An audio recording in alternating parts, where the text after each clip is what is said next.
মাজারে টাকা দেওয়া যাবে অপ্রয়োজনে? মাজারে কেন টাকা দিবেন? ওখানে একজন লোক শুয়ে আছে, পড়ে আছে, ওনার টাকা লাগবে? টাকা লাগবে আমরা জীবিত যারা আছে আমাদের। কথা কর, গরিব দুস্থ সুবিধা বঞ্চিত মানুষ যারা আছে তাদের টাকা লাগবে। এজন্য মাজারে যে মানত করা যাবে, মানত করতে হবে একজনের নামে, চিৎকার করে বলেন তিনি কে? আপনার বিয়ে, আপনার ফুর্তি করতে মন চাইছে, আপনি গান বাজনা বাজাচ্ছেন, কিন্তু আপনার গান বাজনা আপনার শুনতে মন চাইছে, কানে হেডফোন দিয়া ফুল ভলিউম দিয়া কানের পর্দা ফাটায় ফেলান না। আপনারা তো আমরা নিষেধ করতে চাই নাই, মানে বাধা দিতে চাই নাই। আপনি গান শুনে যদি আখেরাতে আপনি ভালো থাকতে পারেন তো আপনার তো আপনি আল্লাহর সাথে বুঝেন।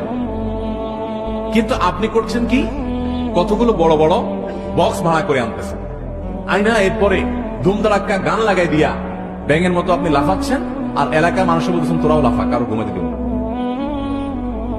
একটু নিজের বিবেককে জিজ্ঞাসা করেন।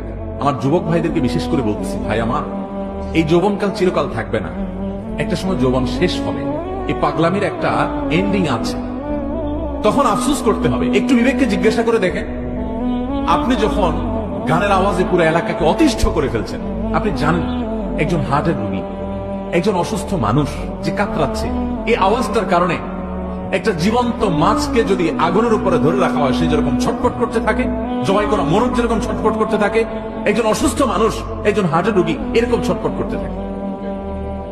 আপনার বিবেক একটুও বাধে না যে আপনি যে কাজ করছেন সে কাজে বহু মানুষের কষ্ট হচ্ছে? আপনি কেমন ফুর্তি করছেন যে ফুর্তিটা বহু মানুষের চোখের পানি ফেলার কারণ হচ্ছে? কোন সভ্য সমাজ এগুলো গ্রহণযোগ্য হতে পারে না, কিন্তু আমাদের দেশে হচ্ছে, অহরহ হচ্ছে। একটা সামাজিক